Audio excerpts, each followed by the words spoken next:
ஏன்னா அது monster டின்னை open பண்ண மிஷினா? என்னடா சொல்றீங்க? அந்த மிஷினை எடுத்து மண்டையில வச்சு திருகிட்டு எடுத்தோம்னா அந்த மூடி கலண்டுக்கிட்டு வந்துருதா? என்னடா சொல்றீங்க அப்படின்ட்டு நம்ம நண்பர் ஆச்சரியப்பட்டு போயிட்டாங்க. ஆச்சரியப்பட்டு போயிட்டு உடனே அந்த மிஷினை ஆர்டர் பண்ணி வாங்கிக்கிட்டாங்க. வாங்கிட்டு அந்த மிஷின் எப்படி இருக்குன்னு நம்மகிட்ட காட்டுறா. உடனே ஒரு மான்ஸ்டர் பிளாக் கலர் டின்னையும் வாங்கி வச்சுக்கிறான். வாங்கி வச்சுட்டு அந்த மிஷினை அதோட மண்டை மேலே வச்சுக்கிட்டு நல்லா அமுக்கி ஃபிட் பண்ணிக்கிறாங்க.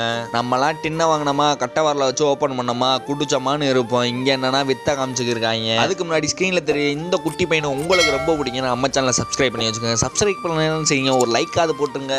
நம்ம நண்பனை அந்த தின்னோட மண்டையில் வச்சு திருறியா, நல்லா திருப்பலியை வச்சு திருறியா. அவனும் ஒரு வழியா திரு அவனே டயர்ட் ஆகி 3, 2, 1 அப்படின்னு சொல்லிட்டு அந்த டின்னுக்கு மேலே இருக்க அந்த மண்டையை எடுத்துட்டேன். எடுத்ததுக்கப்புறம் அதை உள்ள அமுக்குற, உண்மையிலே அது கட்டாயி அப்படியே வந்துடுதுங்க.